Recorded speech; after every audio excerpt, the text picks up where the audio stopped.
Sertoba Media, where the struggle is real to be awesome.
The wait is over.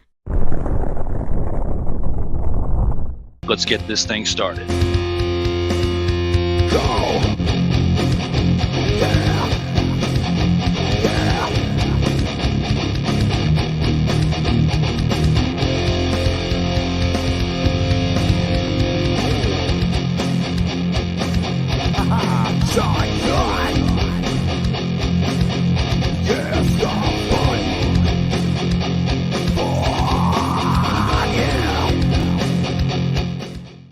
To quote a dear friend of mine, welcome one and all across the nation and around the world. I welcome you all to the In or Out Sports Debate Best of Episodes 51 through 60. We are live, and I am Drew Willingham. Welcome back to the festivities, as now we're going to showcase the highlights of episodes 51 through Mother, Father, and 60. We're going to get that started off here with episode 51 as we take it into the By the Numbers segment. And in this case, we discuss the best to ever wear the number 51 in all of sports history. And stick with us as we are live. Let us know in the comments what you think, and I will showcase those comments after each highlight, and we'll talk about it just like this was if a regular episode of the In or Out Sports Debate. Welcome. It is 1:23 p.m. Eastern Time on this Sunday. Let's go ahead and take this into episode 51 and see what's in store for that highlight. This episode's By the Numbers segment being in episode 51, Ichiro Suzuki is the greatest athlete to ever wear the number 51 in all of sports history. How do you feel about this, my man? Are you in or are you out on this one? It's so close, and it comes down, of course, between him and Randy Johnson. It is so close, man, and it's so close. And nostalgia tells me to go with Ichiro, but I'm going to be out. What do you guys think? You're talking about, without argument, one of the best hitters ever. 10 straight seasons, over 200 hits. The guy is amazing. All right. You talking about global consciousness of a brand, one of the guys coming over from Japan to make it in his career was crazy. I mean, I think he was Rookie of the Year and also AL Rookie of the Year or AL like Player of the Year or something like that in the same season. So amazing. You can always count on the guy. Ichiro Suzuki, man, one of the best. The only thing I think that Randy Johnson has over him, of course, other than the 5 Cy Youngs, you got, he actually does have a World Series MVP. And I think that might, both of them, I think, about 10-time All-Stars. That's the one thing that I think Randy Johnson has over him, man. And that's all I got. So you got the big unit over him because of the World Series win. I mean, I think that's it. I mean, not just the win, but he was MVP, right? Like that's the one staple to a career. Even when you're talking like stuff like Hall of Fame, of course, both of them Hall of Famers, no doubt. But like that's the one thing that when you're looking at two of the greatest of the greats, you're like, well, not only if they won a World Series, that's one. If you got the championship, but then were you the best player on the grandest stage of all time? And the fact that Randy Johnson can say that, that's something that, that's upper echelon right there, man. Yeah, you know what?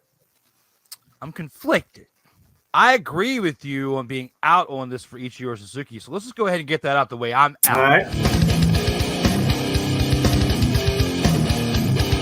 And I do agree with you on the fact that Randy Johnson is above Ichiro Suzuki.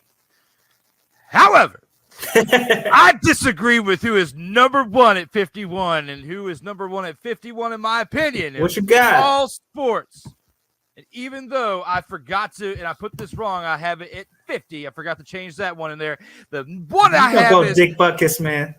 Dick Butkus is number one, in my opinion, because in his entire 9-year career, he was a Pro Bowl selection in 8 of those 9 years, 6-time All-Pro, Pro Hall of Fame inductee in 1979, played in 119 games, 22 interceptions at his position, 27 fumble recoveries, played from 65 to 73, one of the hardest eras to play football in LT. So many rules in the game of football now have made it pussified compared to when it was played in 1965 to 1973. The man would have had a longer career had it been for if the rules in today were established. He probably could have played twice as long because we got middle linebackers playing 12 to 15 years average right now in most careers who are of his nature, who've got that much talent, who played for that hard and for that much, and it meant so much to the Bears, played his entire career there. I just feel like he deserves to be the best of all time, even though Randy Johnson, I'll give you this, from 88 to 09, 21-year career, he was the 01 World Series champion, but he did have to kind of join a somewhat, at that time, an early super team and a baseball team, as they had Kurt Schilling and other one-year rentals on that team to beat the Yankees in 2001. So I can't quite give him full credit because that's why I kind of discredit the 2000. Those 3 letters say a lot to me, man. They say World a lot. Series MVP because that's what he got in that World Series. Yeah, I give you that. He did get that. He did come in relief in games 6 and 7 to help them out. 2001 World Series champion and MVP, so I give you that. 5-time Cy Young, 10-time All-Star, and was also elected to the Baseball Hall of Fame in 2015. Butkus is 8 All-Pro, and you gave it to baseball, Butkus. Baseball, baseball and football are 2 different sports. That's true. And you know, the way that Dick Butkus did play the game, I mean, a lot of guys will have scrambled eggs by the time that, you know, they're done, because he was an Iron Man. You know, I give him that. But man, there's even other linebackers, you know, with the number 51, man. I mean, shoot. I'm trying to think if James Ferrier was he 51? 51 he was. 51. He had a long run. He got some championships on that thing. You got even guys like Nostalgia. Man, say what you want. This dude Brian Cox, Miami Dolphins. Man, he used to knock people out. What's that? Farrier played in more of a pussified. But you don't use Farrier and pussified in the same sentence. Dick LeBeau defense. James Farrier will knock your head off. Matoaka High School, Virginia. Come on, man. Farrier was a monster. No, it's not because I'm a homer. He has jewelry. It's too. Dick LeBeau's defense by itself is one of the most coveted things of all of sports. So when you say Dick Butkus, I'm like, yeah, okay, but for every linebacker you can name that played for the Bears, there are 5 to 10 of them on the Steelers. I mean, James Farrier is one. You got Larry Foote, James Harrison. You got all the throwback. Oh man, you got Green, Levon Kirkland. There are so many of them. Like, there's so many. And then when I look at that in the scope of Dick Butkus, I'm like, yeah, but I'm not sure, bro. Not sure. When I think about it, he's a bone-crushing linebacker. One of the greatest to never win a Super Bowl because he didn't even play long enough into the Super Bowl era, because he only played like within the first 4 or 5 seasons of the Super Bowl era. Like, he played in more of the NFL championships era. I mean, and when you think about it, he was twice named the NFL Defensive Player of the Year, which is tough when That's you think huge. about all the greats that he played That's with huge. back then as well. That's too. huge. Because there were so many different great players that play like Jack Youngblood, all of them that were playing in that era. So when you think about all this stuff, this is a lot to really. That's why I kind of had to let that outweigh it, because Randy Johnson got that World Series championship with the help of Curt Schilling and other one-year rentals with that team. But True. he did have a stellar career overall between the Mariners, his time with the Diamondbacks, his 1 year rental or whatever it was with the Yankees, and then he came back to the Diamondbacks at the end. And let's not forget, in 1998, the Mariners traded him to the Houston Astros as they were making a run in the playoffs, but they got eliminated, I believe, in the second round. Didn't quite make it to the actual championship round, but he had that one few months stint with the Astros, and then went to the Diamondbacks after that. And from there, that's when they started building their team for that run. So when it comes to that, like I said, I definitely agree with your disagreement of Ichiro Suzuki. I am sticking with Butkus, even though I'm probably wrong, and I can't be mad. I've got to concede to you as well at the same time, because I can't be mad at your pick, because Randy Johnson had a hell of a career and definitely deserves it over Ichiro Suzuki. So my hat's off to you on that, for you sticking with Randy Johnson and for going toe to toe with me. I love and Ichiro, getting amped up. I loved it. It was great. I love Ichiro though. I can't can't end this without saying that that's what it's about. He wasn't necessarily a home run hitter, but he was reliable. Oh man, was he reliable. And to see him do it for that long, hats off, man. Definitely. And he had a lot of hits, broke Pete record. If you compare Japanese and Major League, If you add the Japanese hits, right? Yeah, because they're still professional, so they still counted it. So technically, he beat Pete Rose. He did. It's 4,000 something. Things like 4,326 hits or something like that. It's insane. And when you think about everything that Ichiro achieved, I mean, we both agree on the fact that we're out on this, but we disagree on who we have at our best 51. My guy here has the big unit. And I got to say, Dick Butkus. What do you guys think there in the chat? Go ahead and let us know. Surtoba Media, where the struggle is real to be awesome. So, ladies and gentlemen, what do you think about the greatest to ever wear number 51 in all of sports history? And we got a few comments to acknowledge here. It looks like Melvin Turismo's in the house saying, yo! Joseph Raymond in his comments as well as in the house. Then we've got Dick Butkus reaction by LT was fire. It definitely was something to behold.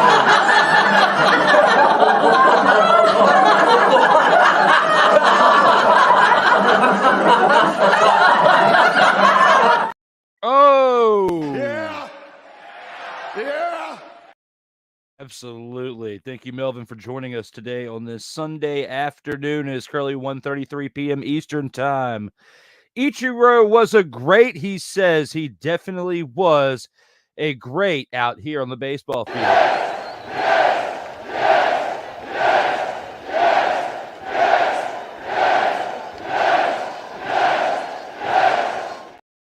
And with that being said, we're going to go ahead and take this into the next segment, which will be when we discuss episode 52. And in this, we had the By the Numbers segment. CC Sabathia is the greatest athlete to ever wear the number 52 in all of sports history. In this one, we discuss CC Sabathia with old P. Alexander Wallace. He makes another appearance on this show for episode 52. Let's see what we got. For CC Sabathia is the greatest athlete to ever wear the number 52 in all of sports history. Hell no. Hell no. No, not a chance. Not a one. Out. All right, I'll give him, he was a legend in his own right. I will give CC that. But if you go 52, you want to sit there, you got to look at Ray Lewis. I'm not really a Ravens fan. I'm not really much of a Ray Lewis fan. But if you look at the body of work and just throughout his career and everything, okay, number 52 is pretty solid in the NFL. But when you get down to it, I would think also after Ray Lewis, I would think Clay Matthews. Other than that, I mean, if you want to go basketball, shout out to Brad Miller. You know what I'm saying? He almost died when Shaq swung at him. Then you got Mo Williams, who wore number 52 for a little while. Mo's my dude. But, I mean, I'm a Philly guy. Shout out to Matt Geiger. I'm saying you can hate it or not. Just it is what it is. Number 52, Matt Geiger. But if we talking baseball, we got to go with Roy Halladay. I'm not giving no Yankees no credit for nothing. I'll go with Roy Halladay. Speaks for itself. Considering the fact that he had 3,000 strikeouts, my man is nodded off in the background, that all of that considering, I have to go out with this and agree with him.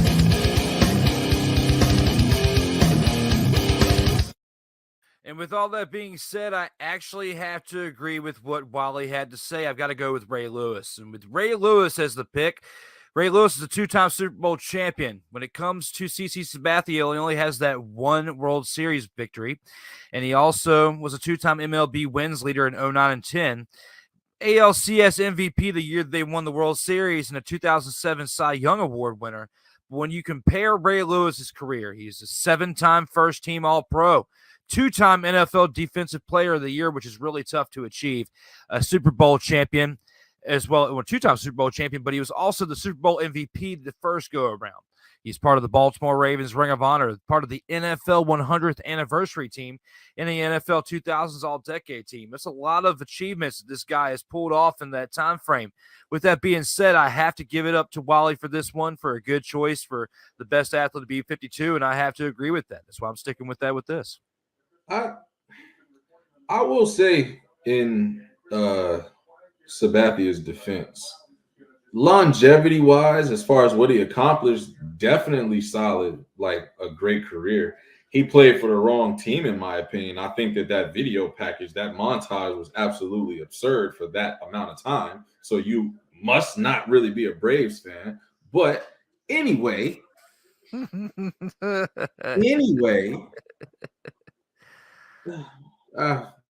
never mind. Hey man, I just give credit where it's due. President Matt Geiger for president. That's it. There we go. How about that? I don't know about all that. Let's agree to disagree on this one. It comes with that.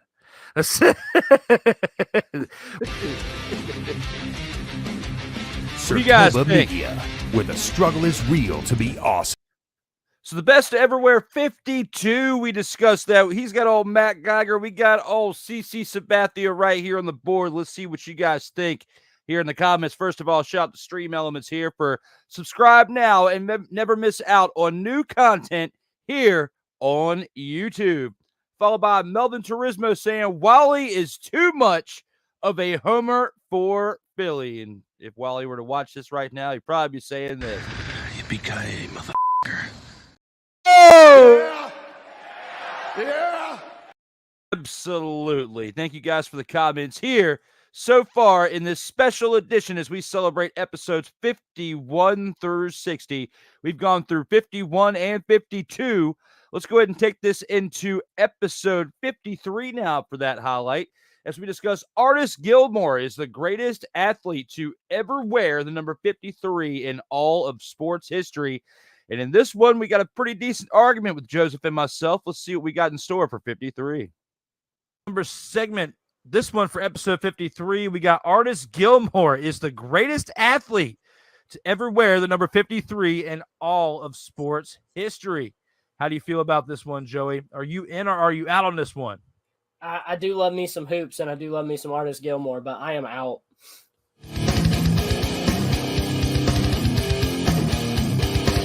Honestly, this was tough, but not really, because for me, there was no one that I enjoyed watching pitch more who wore the number 53 than my man Don Drysdale.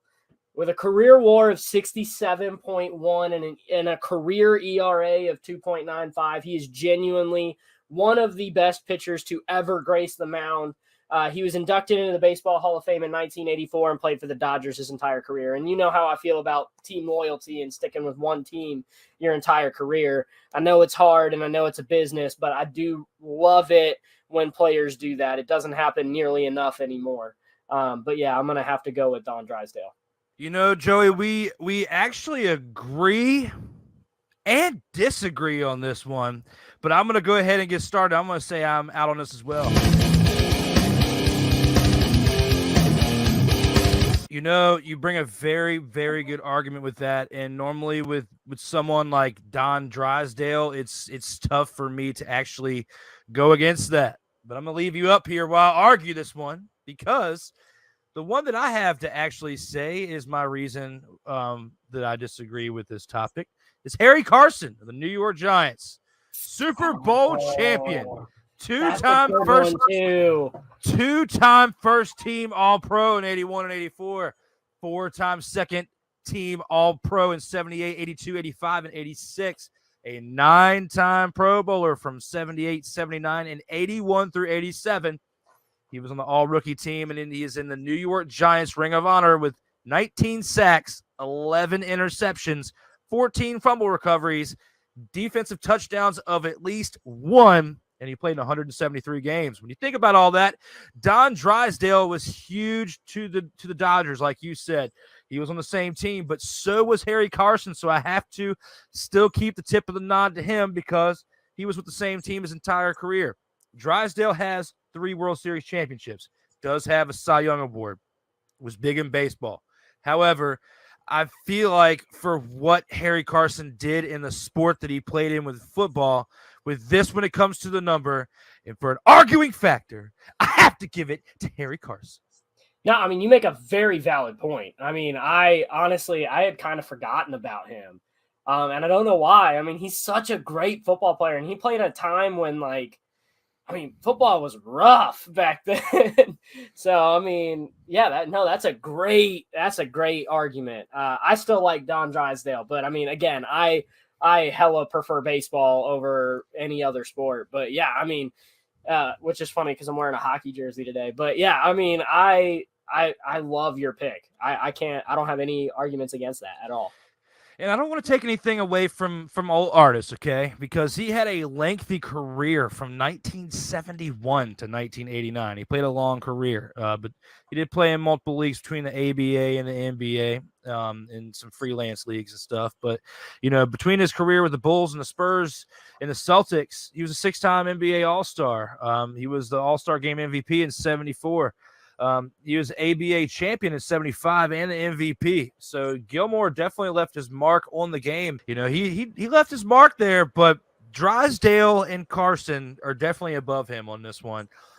It wasn't that hard to not pick Gilmore, but it was very tough on who I was going to pick because I wanted to go Drysdale too. However, I was thinking in my mind, because of how baseball oriented you are too, that you would go with him. And to have some type of compelling argument, I was like, let me do my research on Harry Carson.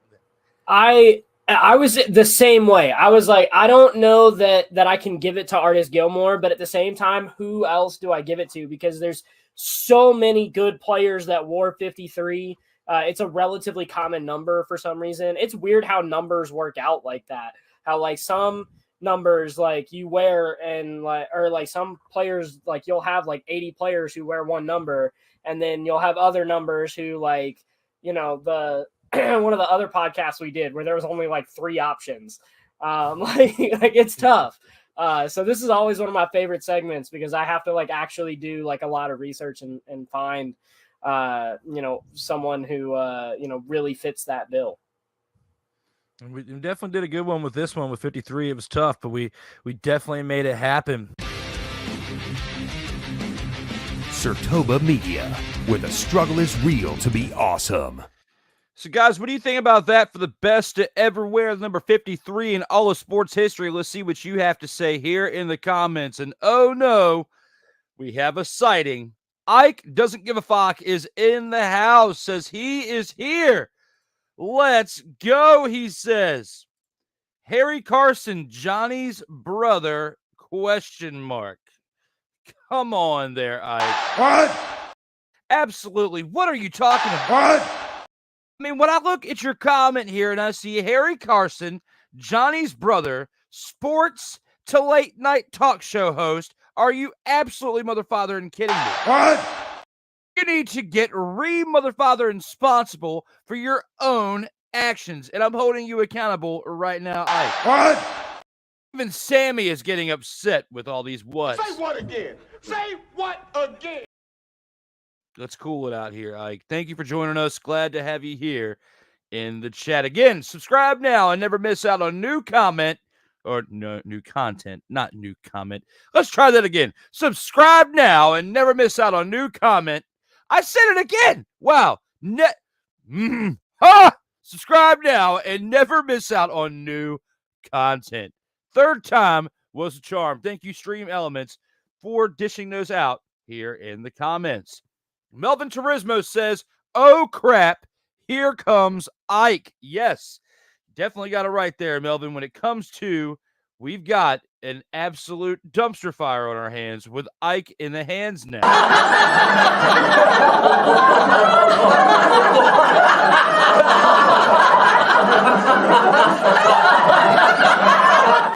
Just remember, at the end of the day, Ike, Ain't nobody care. Who cares? Ain't nobody care. and as always, You can't handle the truth. all right, back to our show now. Thank you guys for the comments. We'll keep those coming, and we'll keep acknowledging them throughout this live special edition as we go through the highlights of the In or Out Sports Debate. We're going to take this into episode 54 now, as it was 2 weeks after this previous episode because I was a best man in a wedding. I had to take a little time off out here. And when I did that, came back for episode 54 2 weeks later on October 18th of last year.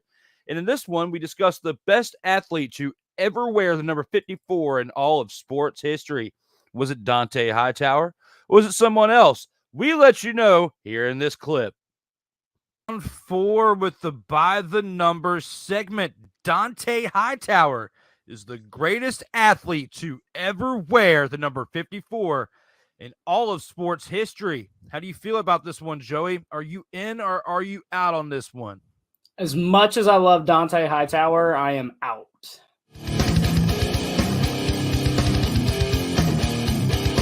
So I decided to go with Brian Urlacher. I mean, it's just really hard to pick against him. He was arguably the best defender of our lifetime. I mean, that man was amazing on a football field. 2000s all-decade team, 8-time Pro Bowler, Defensive Rookie of the Year, NFL Defensive Player of the Year, all 13 seasons with the Chicago Bears, 78 pass deflections, 41 and a half sacks. I mean, it's just really hard to pick against him. I was really torn with this one because there's a lot of really good athletes that wore the number 54. But yeah, I'm gonna have to go with Brian Urlacher. You know, before I give my take on this, because it was tough, I disagree on this one too. But I also disagree with Joey. And when you look at that and you look at those stats, like Joey said, it is hard to go against him. I am out on this when it comes to Dante. Let's go ahead and get that over with.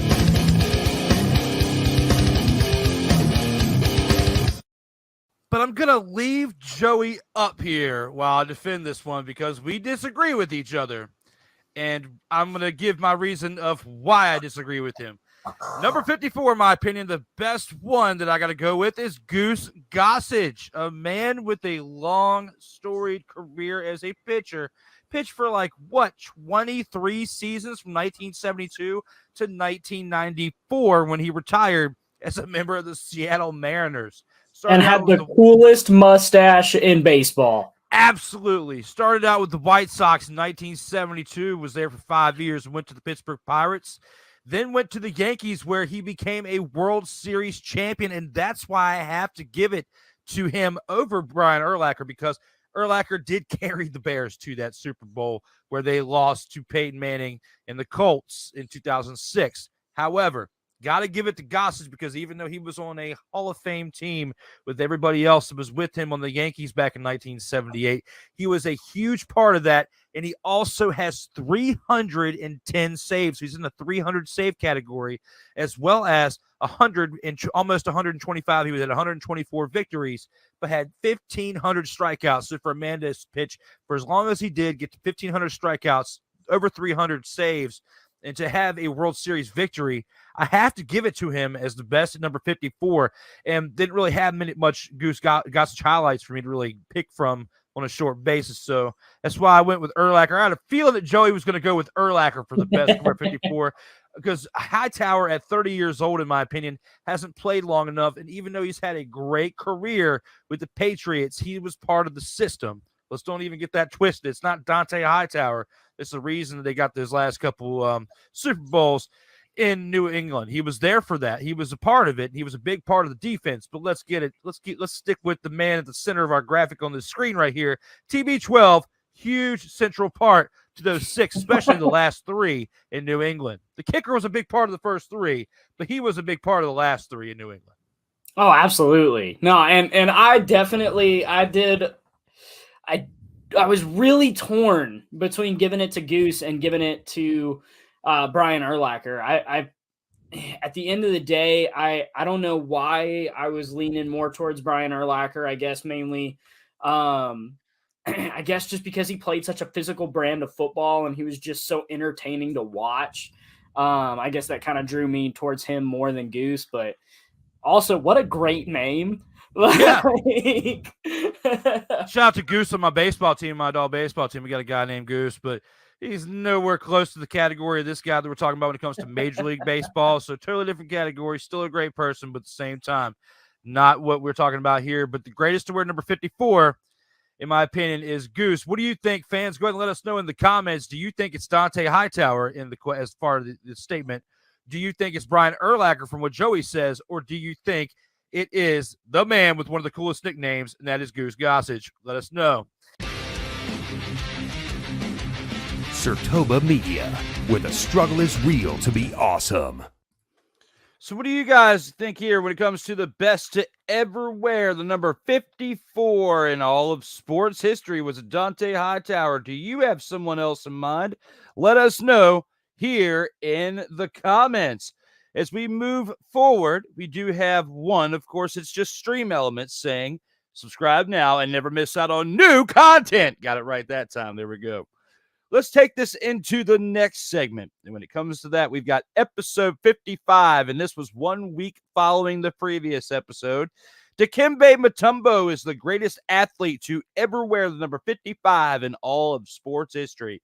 And when it comes to this right here, we had the wrestling realm on here, the majority of it. At that time, they were the entire faction of the wrestling realm when it comes to Brother Hugh Scott, the real Dwayne Allen, and Brian H. Waters, all here for the Wrestling Realm edition of the In or Out Sports Debate, episode 55. And with this, of course, we debate the greatest to ever wear 55. Check this out as my guys are here for this special edition. Round 4. We take this into the by the numbers segment. Dikembe Mutumbo is the greatest athlete to ever wear the number 55 in all of sports. How do you feel about this one there, Brian H? Are you in or are you out on this one? Out. What? Ooh. Wow. He's out. Okay.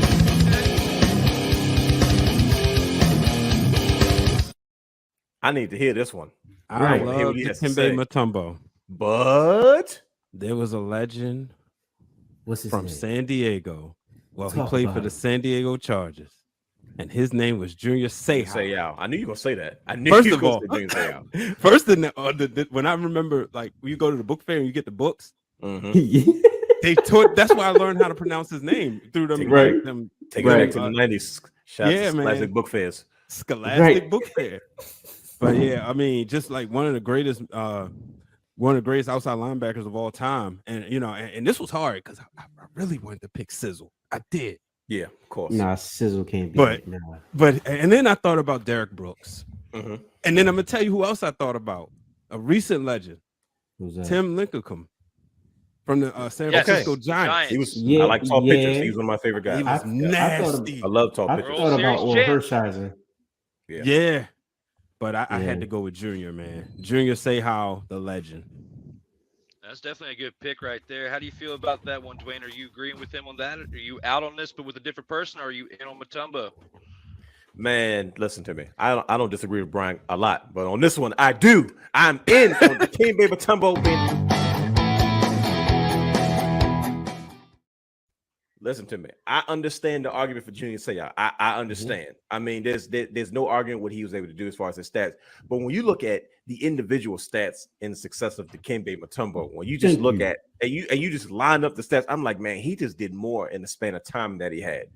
We look at accomplishments, winning, longevity of the game, impact on the court, impact off the court, what he's done in the United States, what he's done in his home country. Like when you look, to me, that's just what embodies what a superstar is. When you talk about one of the greats, when you can be great in your sport, outside of your sport, in philanthropy, and so many different areas, on top of like you were an all-star, world-renowned sports athlete. He had a great accent. He had a lot of branding things that he did that, you would know Mutombo about a lot of different things. And it's just like, don't get me wrong, it was a close race between him and Junior Seau, and it came down to the accomplishments. And I just felt like that Dikembe Mutombo probably accomplished more individually, more than Junior Seau. So that's kind of why he edged it out for me. I looked at a list previously, and he had him as number 3. I said, that's got to be wrong, but that's exactly why. Saw that? I saw that list too. I was like, wait a minute, why is he at number 3? But it was his accomplishments that put him over the top for me. But don't get me wrong, Junior Seau was a bad mother. Shut your mouth. He was. He certainly was. He was one of the faces of football defense, big time. Yeah, football. So. I mean, his ending was definitely sad because I liked Big watching time, him play too. And he had a chance there with the Patriots to get a ring at the end there too. And he was still an impact player. He went out. He was. Even at the very end of his career, he still made a huge impact. That's hard to do. Yeah, at that position too.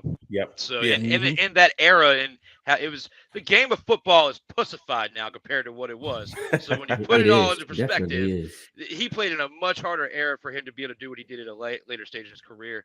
That's and with all true. that said, Brother Hugh, do you agree with that one? Are I'm you in or are you out on this one? He's in. I'm in there like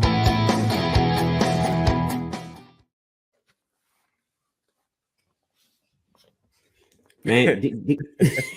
His dramatic pauses are perfect. I'm sorry. Let's go ahead. I'm sorry.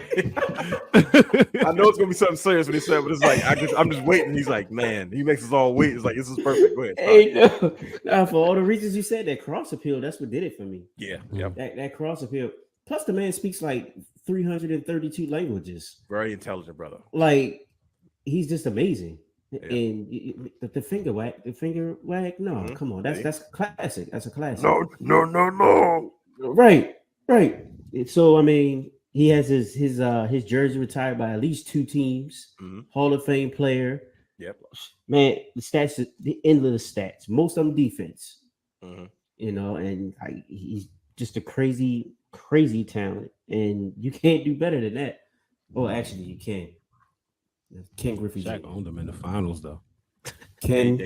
No. Ken Griffey Jr. It doesn't matter what number he is; he's still better than him. Okay. Oh, he the GOAT. Okay. That's a brother Hugh is. I'm going to take this into a different direction that you guys did. I can't wait to hear go Drew's response.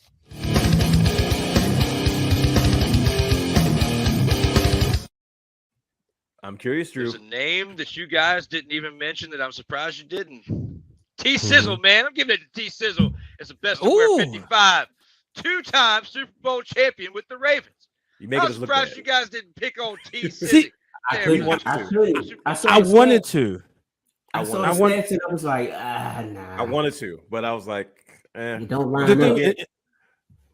Am I being biased or am I being realistic? If you take Suggs and Ray Lewis and Ed Reed, and the 3 of them, they're like the biggest trio on a defense, in my opinion, at least in the top 3 of defenses of all time. If you compare it to trios that were a major impact to a defense, that were the core of the defense. And with him having a 2-time Super Bowl champ, two rings on his hand, with that, I have to give it to him, even though I really love Junior Seau and I really wanted to go there. I have to give it to Suggs because he had a lengthy career too. He made a very good run and was a very big heart of that defense there in Baltimore. See, the thing about Suggs, I was gonna say the thing about Suggs that I was thinking, like, does he get penalized for having Ray? That's what I was about to say. You know, and then there was times where I ain't gonna say he took plays off, but had he, been a little bit different earlier in the career, maybe the Ravens win more Super Bowls. So I was thinking about that, and I was thinking about, like, well, Junior Seau was the man and made the Chargers defense like That's it. number one. There's no doubt about it. No matter how much like I love Terrell Suggs, he was always going to be number 3. There's no way you putting him over Ed. No way you put him over Ray. You could make an argument. I don't know how, but you can make an argument of Ed Reed over Ray Lewis. I won't. Yeah, I wouldn't either. I love you. You could never make an argument over Terrell Suggs over either one of them. That's where I was at. No, yeah. I just feel like with championships speak more than anything. And Junior Seau he got to the dance, once, he couldn't do it, and still he had a chance with the Patriots too, and he couldn't do it. And for that, it's like, do people want to discredit Kevin Durant for going to Golden State and getting 2 championships? But we got to. He was MVP.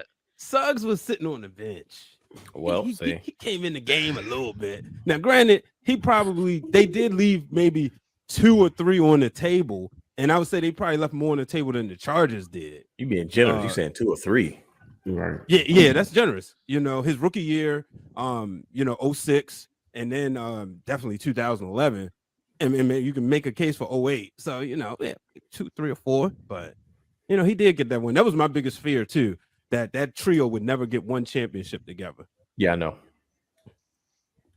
It's definitely unfortunate to get more. If it wasn't for Tom Brady and Peyton Manning, they might have had a chance. But with those 2 quarterbacks, that's definitely what affected the game of football there later in the other Billy 2000s. Cundiff. Yeah. Oh, wow. Oof. Or Kyle Bowler. Oh, the Kyle Bowler era. He had a strong arm, man. Leave him alone. You imagine if that defense had Lamar Jackson as quarterback? Oh boy. Now you're talking about 2 or 3. Not 1, not 2, not 3, not 4. Especially when you think of Trent Dilfer too, there with the first one. So Kyle Bowler, Trent Dilfer, game management. Yeah, it's not quite like the list of the Browns quarterbacks that they've had, or even in Washington, my team. Sertoba Media, where the struggle is real to be awesome. And that right there was the greatest to ever wear the number 55 in all sports history, a clip from the number 55 episode of the In-Or-Out Sports Debate. And that was a monumental episode for many reasons. Of course, we got to 55 for the number of episodes, but that was the episode in which my computer decided to take a dump. Decided to take a royal dump, and from that point forward, had to borrow a computer for 2 to 3 weeks. Actually, probably close to about 3 weeks, because then Black Friday came up. I got some deals, and that included the new computer, of which we're using to this day to do this special edition for the best of episodes 51 through 60. So shout out again to my guys, the real Dwayne Allen, Brother Hugh Scott, and Brian H. Waters for filling in on that one, because when that happened, I went down for probably about 90 seconds, and those guys carried that show. So, again, those first 90 episodes of the In-Or-Out Sports Debate are on Legacy Maker Sports Network. You can check those out if you're here on Sertoba Media's YouTube channel. Click the actual playlist. It has those first 90 episodes showcased from that network. Make sure you give them a like and subscribe, as well as that's my former home. We are here on Sertoba Media, where the struggle is real to be mother, father, and awesome. As we just discussed, episode 55. We are live. It is 2:03 p.m. Eastern time here on Sunday. Let's take a look at the next highlight clip.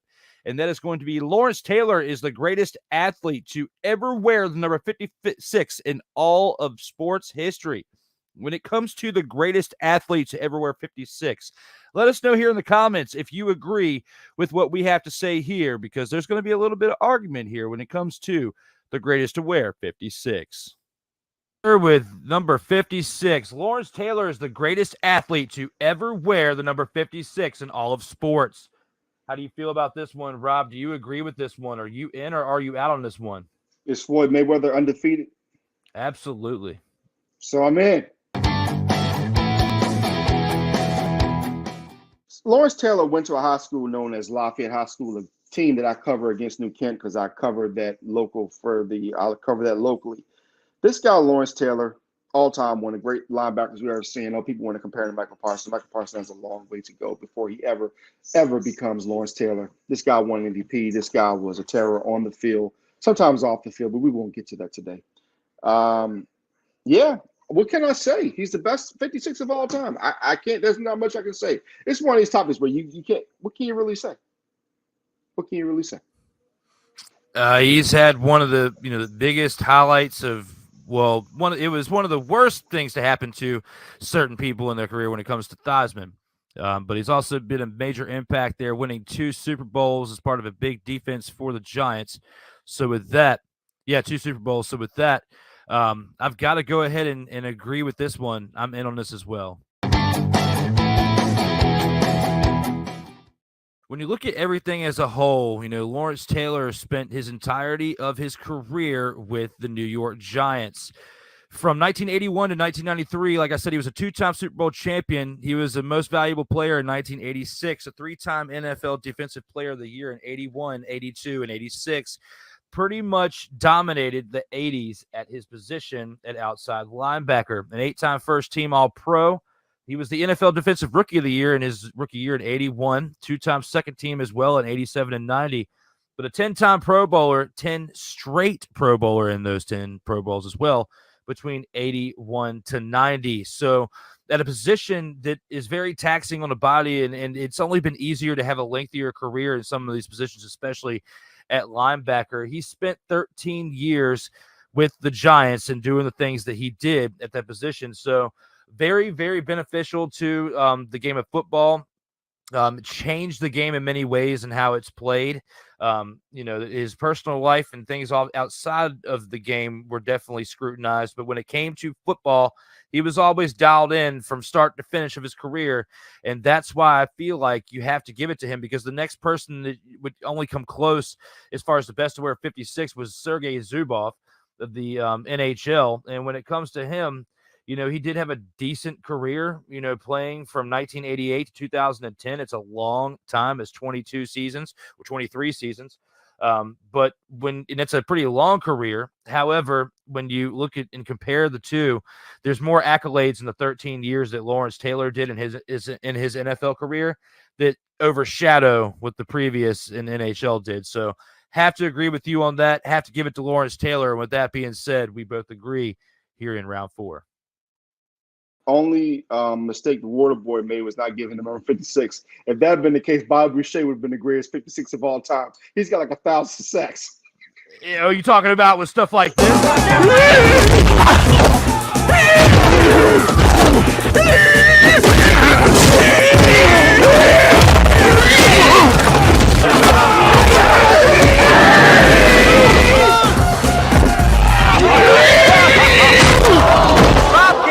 Looks like Boucher knocked him out cold.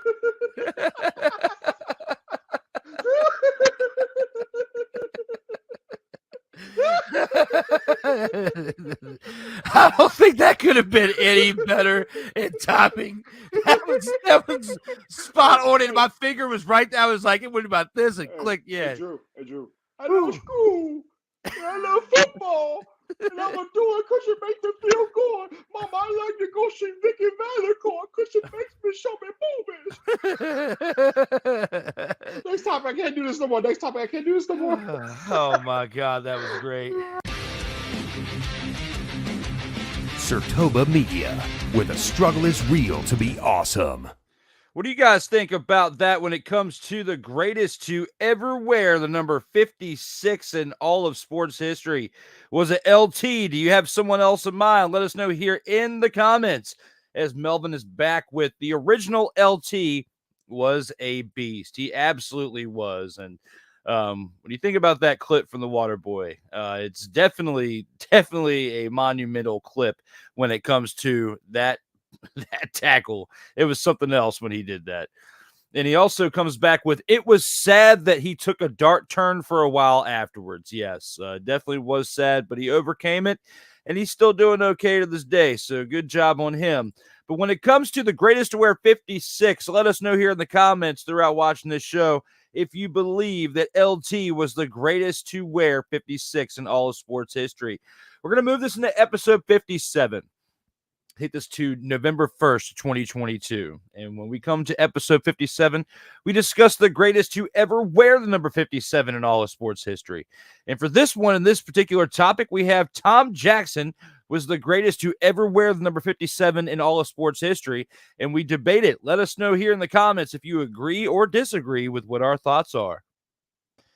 And here with round 4 in this episode 57, Tom Jackson is the greatest athlete to ever wear the number 57 in all of sports history.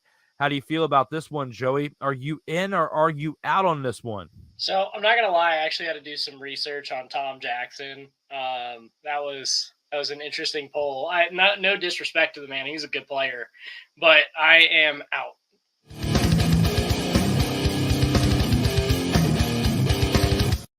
So we talked about this a little bit in the green room, and you thought that I was a little off the wall with this pick, which honestly made me really happy because I'm going to go with Francisco K-Rod Rodriguez.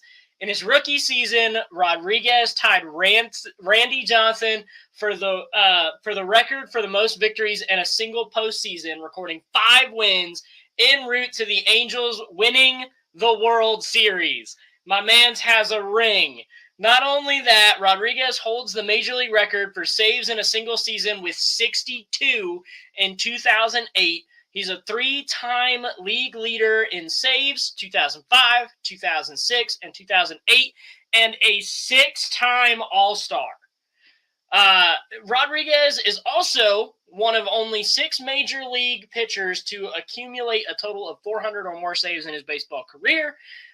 And, you know, we obviously know the 2 major ones, Trevor Hoffman and Mariano Rivera. And anytime that you are in a conversation with those 2 pitchers, you know that you were one of the best closers in all of baseball.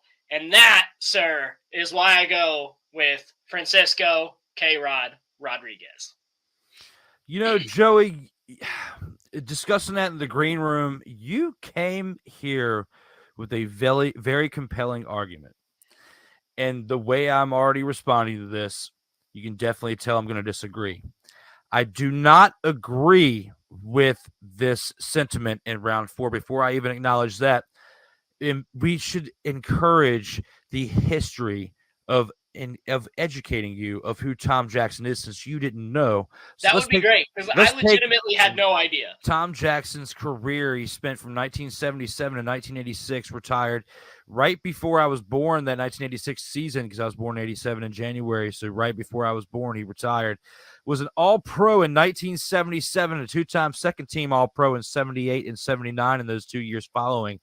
3-time Pro Bowl from those years, 77, 78, and 79. He's part of the Denver Broncos 50th anniversary team, Denver Broncos Ring of Fame, as well as the Louisville Cardinals Ring of Honor, because that's his alma mater, as well as the Pete Rozelle Radio Television Award in 2015 for his contributions to the media, because he's been a part of ESPN for so long.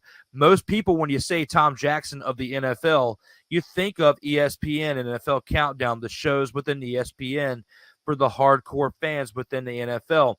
And, you know, you really have to go back and dig. And for myself, I had to find those highlights and dig to even find those highlights in that highlight reel. And shout out to the one who made that. But when it comes to the number 57, and I know I've kind of rattled this on for too long, I agree with you that I'm out, but it's for a different person. So with that, let me go ahead and acknowledge I am out.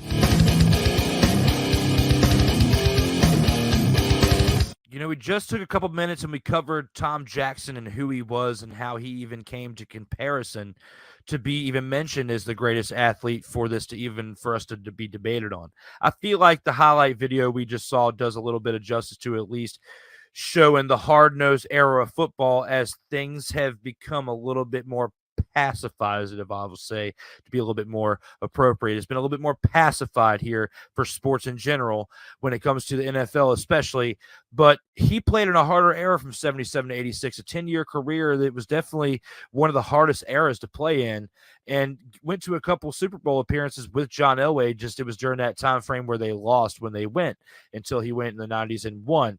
There were 2 people, in my opinion, that were very tough to kind of go between: Ricky Jackson and the impact that he made on the game of NFL and his career that he spent from 1981 to 1993 with the New Orleans Saints. Then he went to the San Francisco 49ers in the latter part of his career and got a Super Bowl championship with that one championship that he got with the 49ers with Steve Young at the helm as the quarterback, and we already know how that went. A 5-time second-team All-Pro from 84 to 86, 92 and 93. A 7-time Pro Bowler from 83 to 86, 91, 92, and 93. A 4-time NFL forced fumbles leader in 81, 82, 84, and 86. Part of the New Orleans Saints Hall of Fame, the New Orleans Saints Ring of Honor, the New Orleans Saints 45th anniversary team, and the second team All-American for his collegiate activities there within the football team in Pittsburgh from 77 to 80, and his senior season was an All-American. When you put that in perspective, that is a reason to give him the nod right there and enough for number 57. However, I'm going to disagree with that, and that was actually my honorable mention. I am out for the reason of this next player right here, part of a lineage within a family tree that spans from his father and then next to his son, the third. Clay Matthews Jr. His father was in the NFL. His son was in the NFL and won an NFL championship with the Packers. When you put on that perspective, Clay Matthews Jr. spent time between the Cleveland Browns and the Atlanta Falcons, was with the Browns between 1978 and 1993, and the Falcons from 1994 to 1996. He was a second-team All-Pro, a 4-time Pro Bowler, an NFL forced fumbles leader in 1983, part of the Cleveland Browns Ring of Honor, Cleveland Browns Legends acknowledgement as well. He had over 1,500 tackles, almost 1,600, because he was 5 short of getting 1,600 as he had 1,595. He had 69 and a half sacks within that tenure of his career between 1978 and 1996, 16 interceptions, and a touchdown at the position of linebacker. So when you put all that in perspective, to have a career that long from 78 to 96 at the position of linebacker, a very taxing position. And Ricky Jackson, don't get me wrong, he was a linebacker as well, played from 81 to 95. Did not have as long of a career. Kind of had to leave the team that was famously known for not winning games in New Orleans Saints from 81 to 93. He was there during the tenure of when they were really, really bad. When you go to the 49ers, you were kind of ring chasing. So even though that does help your career and help your resume, you still had to join a stacked team that had Steve Young, Deion Sanders, and more. So I have to give the nod to Clay Matthews because he played with the Browns, helped the Browns he was part of the biggest reason why the Browns made it to the AFC Championship with Bernie Kosar, Joey. So when you put all that in perspective and you think about the impact his family has made on the game of football, from father to his son, Clay Matthews III, I have to give him the nod at episode 57 with the By the Numbers segment. No, I think all picks that we have, even the two that you debated on, were really, really solid picks. I don't know that there was a way to go wrong with any of these guys. I mean, heck, you could have even honestly made a case for Tom Jackson. I mean, with the stats that you rattled off. So yeah, I mean, I think every player here that we have talked about, all four of them are worthy of being crowned the greatest to wear the number 57.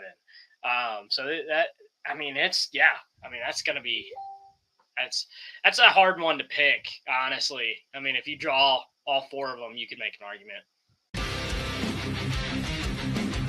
Sertoba Media, where the struggle is real to be awesome.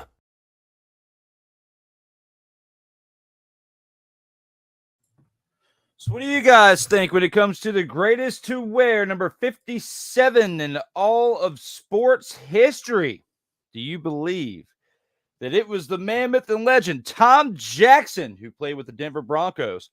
Or was it anybody else in store that you were thinking? And of course, we've got Stream Elements here saying subscribe now and never miss out on new content. So other than that, guys, keep the comments coming as we are live. It is 2:19 p.m. Eastern time here on Sunday afternoon. We just discussed episodes 57's highlight. Let's take this into 58, which this was a week later. And with this, the By the Numbers segment of this show, Von Miller is the greatest athlete to ever wear the number 58 in all of sports history. Let's take it inside episode 58 and discuss old Von Miller and others that wore number 58 as well for the By the Numbers segment. And 4, we'll take it to the By the Numbers segment. Von Miller is the greatest athlete to ever wear the number 58 in all of sports. How do you feel about this one, Vic? Do you agree with this? Are you in or are you out on this one? I have to be in on this one.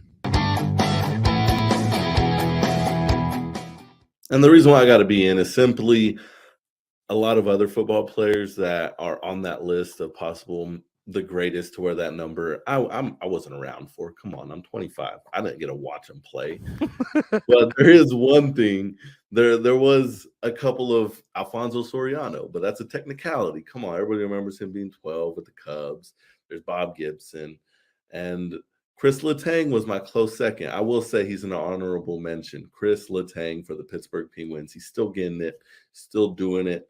3-time Stanley Cup champion. Of course, you got Crosby. You got all the greats from those teams that he was on.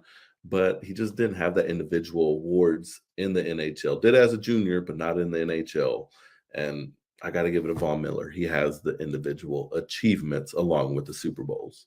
Von Miller is a 2-time Super Bowl champion, one with the Broncos and then one last year with the Rams. You kind of can't take it away from him for what he's done, even though he was a different number when he won in the Rams. But he did make impactful things when it came to the Broncos. However, when I think about everything and I think about the number 58, I have to disagree. I'm out. This one was tough, Vic. This one was really, really tough. And when you put it into perspective, the greatest to wear 58, you got to think about Chris Letang in the NHL, like you had said, but you also got to think about Jonathan Papelbon of the Major League Baseball. He played for the Red Sox, Phillies, and Nationals and won the World Series in 2007 with the Red Sox. Even though he was a whiny little baby at times, he was a great player. And I have to give him credit here for number 58. He is not my pick, though. Don't confuse that kindness for weakness. When it comes to the next pick, the next one honorable mention, like you had said with Chris Letang, he was a 3-time. Well, I wouldn't say was because he's still playing. He is a 3-time champion within the NHL when it comes to the Pittsburgh Penguins. He only played for the Pittsburgh Penguins since he started in 2006 as far as pro with the NHL.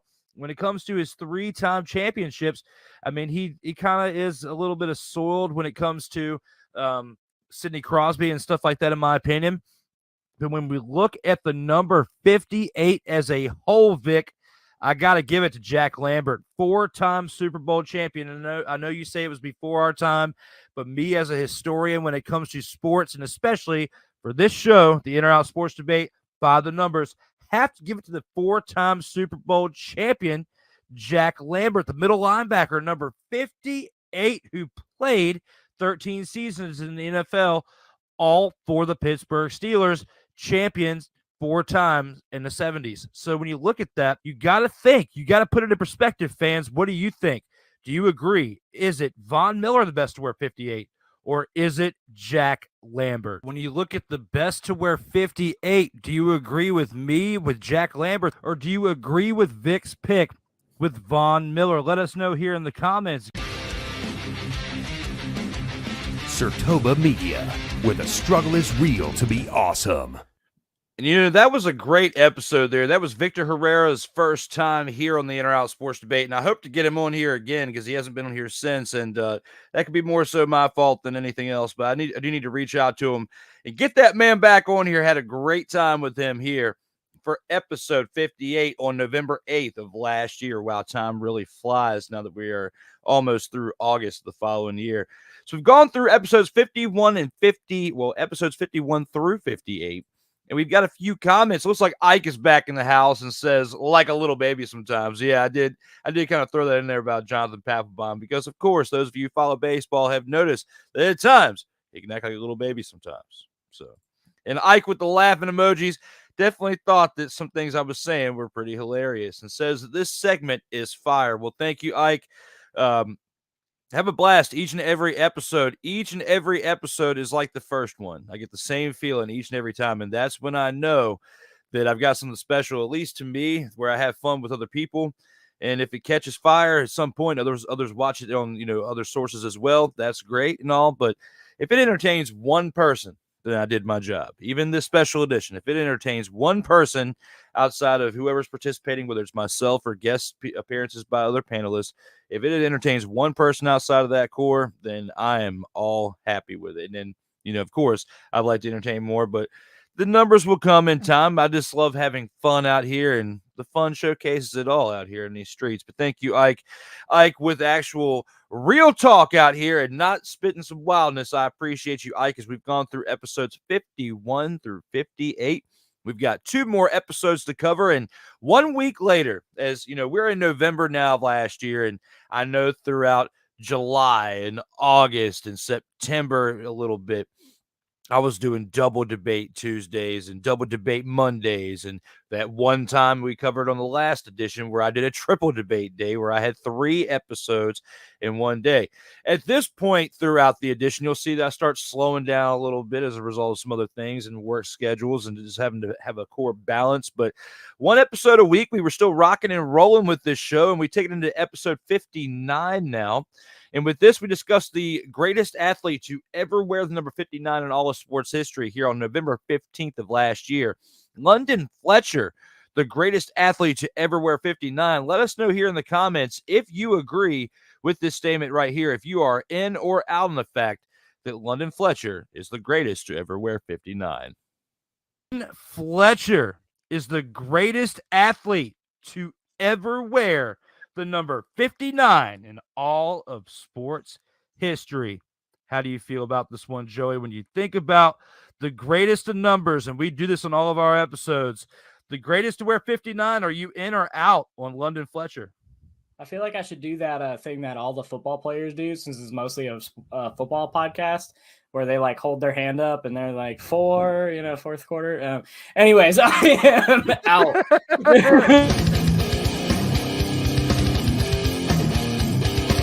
I'm going to go with Jack Ham. My man played 12 seasons of his career with the Pittsburgh Steelers. He won 4 Super Bowls. He was named to the NFL 75th anniversary all-time team.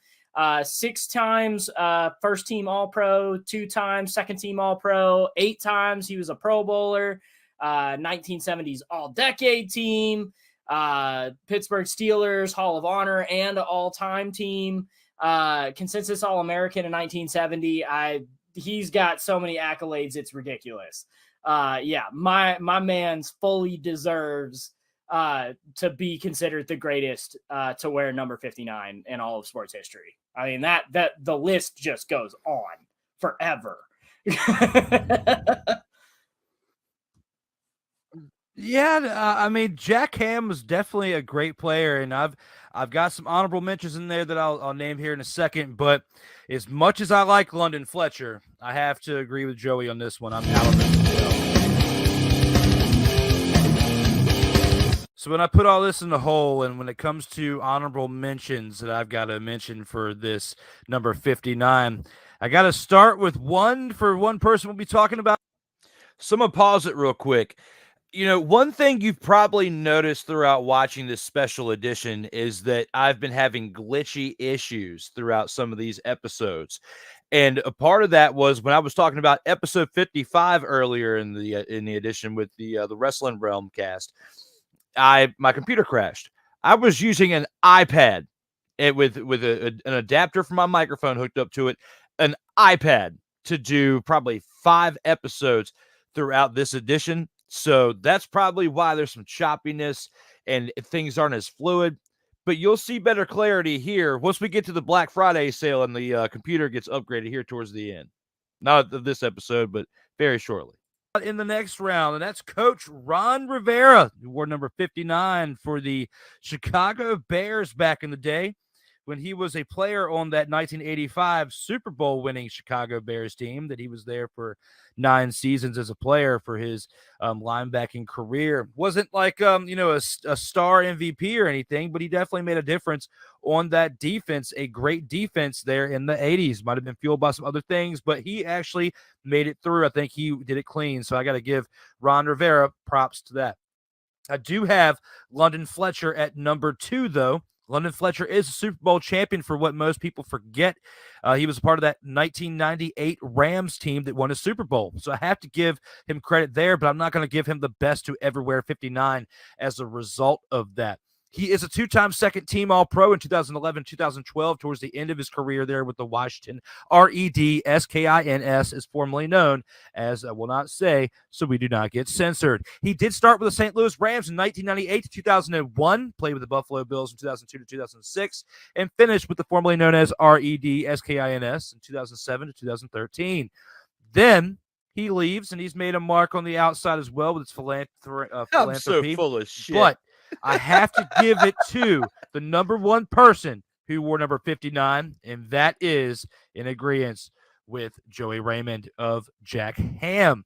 Jack Ham, 4-time Super Bowl champion, like he stated, 6-time first-team All-Pro and 2-time second-team All-Pro, 8-time Pro Bowl, part of the NFL 1970s All-Decade Team, NFL 75th Anniversary All-Team, and the NFL 100th Anniversary Team as well, part of the Pittsburgh Steelers All-Time Team, Pittsburgh Steelers Hall of Honor, and the consensus All-American in college in 1970. When you put all that in perspective and you think about the highlights of what this man did to football, you have to put it in perspective and think about this. Without Jack Ham, would we have the Steel Curtain in Pittsburgh? I don't know. London Fletcher was nasty, Joey. I mean, he was great to the teams that he played for. He made the most impact on the Bills and also notably in the Washington as well for the team that I wore this shirt right here for, this old school Snoopy shirt with the Redskins logo on there, but you can barely see it for you haters out there. Yeah, But anyway. For those that don't know, Megatron is 6'7", 237. So I'm gonna stop it right here. So you see throughout this highlight clip where I'm just saying Redskins, like, and how fluid it was as I was talking about that team. Just keep in mind, we currently have over 90,000 signatures to petition for the name change to go back to the former name. So keep that in mind as we look at this team formerly known as Redskins. 7 pounds. Mm-hmm. That dude is massive. And for him also on the cover of Madden 13. Yep, yeah, that dude Madden is 13? huge. Yeah. And the fact that he could lay a hit on a man that big, like I hit that powerful on a dude that big. I mean, that takes a lot of power. Yeah, he's a good player. Very good player. Now we see those two little clips, and it's that's why it was tough for me, because me as a fan of the Washington team my entire life, I do have the tattoo and the half sleeve of them on there, so can't censor that out. Zink through several layers of skin. But anyway, when you put all that on there, and it was not very cheap as well. So when you put all that in perspective, I'm a fan of that team, so it was hard for me to pick against London Fletcher because he was there for many years, made a big impact to several playoff teams, especially right there with RG3 at the end. For his rookie season, he was there for that too. So, but Jack Ham was our pick. Yeah, I mean, he really led that defense. So. I mean, he was a great player, really commanded a lot of respect. When you're talking from an offensive standpoint, like you've got to prepare for a guy like that. And that defense was nasty as is without him. But yeah, I mean, that he definitely from start to finish proves why he needs to be considered for the greatest to wear number 59. Sertoba Media, where the struggle is real to be awesome. So, guys, what do you think when it comes to the greatest athlete to ever wear 59 in all of sports history here for episode 59 as we cover? Let's see what we got here in the comments. And it looks like Melvin is back and says, Ike being candid today. Yeah, because of his previous segment where he was discussing, with the previous segment we had, he was discussing like a little baby sometimes, laughing emojis. And this segment is fire. Melvin followed that up, I guess, after I'd started this previous clip with Ike being candid today. Yeah, Ike, you kind of are. You are staying in your lane, which if Mickey Delaney was here, he would be happy to see that you were doing so. London Fletcher was solid, says Melvin. And yes, he definitely was. That's why I had to have him here showcased in that topic for episode 59, as we are now discussed through 51 through 60 here. Well, not completely, as we still have episode 60 left, but we are here for episodes 51 through 60 to celebrate the best of the In or Out sports debate here, as it is now 2:34 p.m. Eastern time here on Sunday afternoon. We've gone through those 1 through 59 episodes, and we have one more left to discuss. And quite possibly one of the worst in the NFL, if not probably for the franchise formerly known as the REDSKINS, was one solid quarterback, though. And, when it comes to the greatest athlete to ever wear the number 60 in all of sports athletes, and especially a quarterback wearing 60, not just that, but just out of anybody who wore this number 60 in all of sports, not just football, other sports as well. The greatest athlete to wear this number. Do you think it was Otto Graham, or do you think it was someone else? See what James Brown and I discuss here for episode 60. 60, we're going to take this into Otto Graham is the greatest athlete to ever wear the number 60 in all of sports history. I'm in. So, yes, Otto Graham is definitely the best player to ever wear the number 60. And I know a lot of you might be like, oh, 60 is a weird number for a quarterback. It is. It definitely is. But, he started off with that number for the Browns back when they were in the All-American Football Conference. Then carried over for a little bit to the NFL before, league rules eventually made him switch. But, definitely was a force. The guy played 10 seasons. And interesting fact, of those 10 seasons, won 7 championships. Not to mention, he is the only quarterback in recent memory, probably ever, for the Browns that can actually say that. He's won a championship for the Browns. I know nobody's ever seen it, or, if you have seen it, it was back in the day when they had black and white television, because it was the 40s and the 50s. But, the guy won 7 championships out of the 10 years he did play. He did it all for the Browns. Hopefully, they'll get back to those glory days one day. I know my dad would definitely be appreciative of that. But, yeah, man, Otto Graham, best guy to ever wear 60. Well, when it comes to that, you got a good point when it comes to Otto Graham. Despite that video that we just watched, James, I have to disagree. I'm out. Concrete Charlie, formerly of the Philadelphia Eagles, I have to give it to him. Yeah, I can see why you went with Bednarik. Another good choice. Playing both ways for the Eagles back in the day. One of the last guys really come to mind to do that. Played both center and linebacker for him. Had some great years. I can see why you went there. We'll just have to agree to disagree on this one, because I ain't gonna lie to you, I'm sticking with Otto. It's still a solid pick to go with Otto, because he is one of the quarterbacks, along with Sammy Ball in that time frame, that kind of did revolutionize the game. Okay. So, and to a standard, because he was around the time that Johnny Unitas was forming around and stuff like that. But, you got to give a solid case to Concrete Charlie and what he did on the defensive side as well. He's part of the Hall of Fame as well, inducted in 1967. Like I said, solid guy, Hall of Famer, the whole 9. Definitely deserves his flowers, man. Absolutely. Sertoba Media, where the struggle is real to be awesome. What do you guys think about that when it comes to episode 60, the greatest athlete to ever wear the number 60 in all of sports history?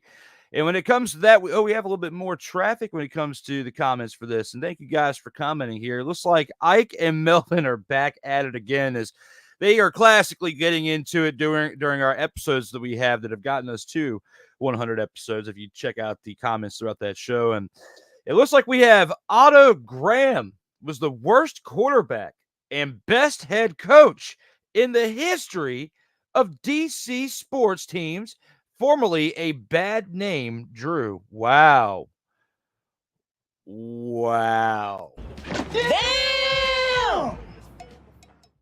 On top of that, I'm thinking this, Ike. English, motherfucker, do you speak it? Because in the history of DC's teams, like, come on, man. Like, would you please shut the hell up? Best head coach and worst quarterback?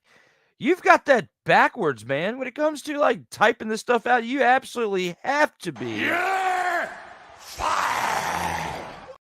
All right, next comment. Classic Ike is back, ladies and gentlemen. I couldn't have said it any better myself.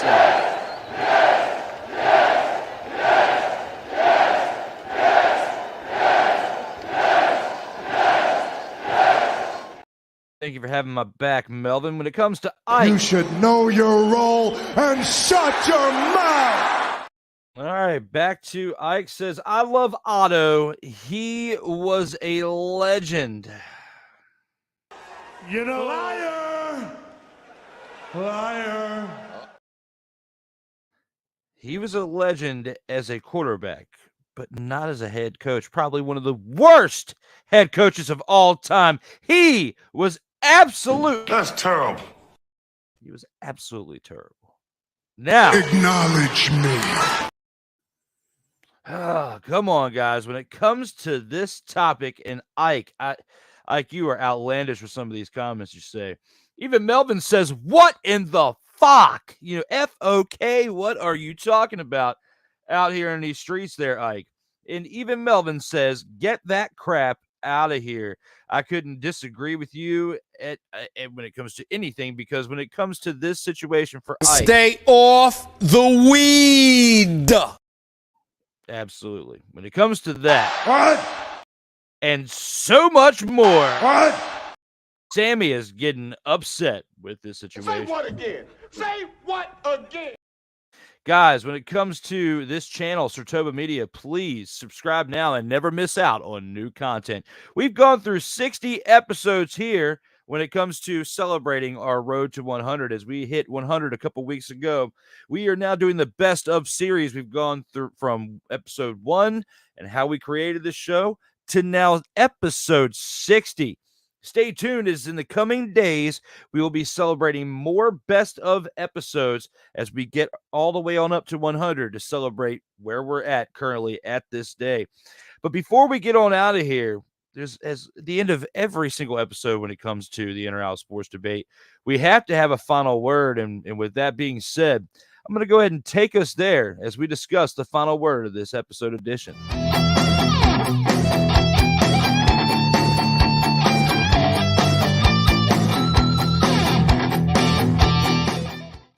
And when it comes to the Inner Out Sports Debates episodes 51 through 60 and celebrating the best of when it comes to this edition, it's definitely been fun. I thank you all who have been here in the comments. Ike and Melvin, you've been consistent throughout that. I appreciate that. Everybody else who's popped in and out of the show, I appreciate it. We've got 4 more editions that we'll cover as we're on our way to 100 episodes to celebrate the best of series. They'll be coming out between tomorrow, Monday, Tuesday, and the following Monday and Tuesday, as well, as we gear up to get started back with 101 and some changes that will be in store starting with episode 101. So get ready, get excited. I appreciate you all for being here as we are on the network known as Sartoba Media, where the struggle is real to be awesome. I appreciate you all as we celebrate 100 mother-fathering episodes of the Inner Out Sports Debate. I will see you again tomorrow for the best of episode 61. 61 through 70. My apologies. We just did through 60. So 61 through 70. Enjoy the rest of your afternoon here on this beautiful Sunday out here in these streets. And thank you, as always, for tuning in for this special edition and for the others in store as well. We've only got one more thing left to do, and that's look at one semi-badass outro. Everybody, as always, stay safe out here in these streets.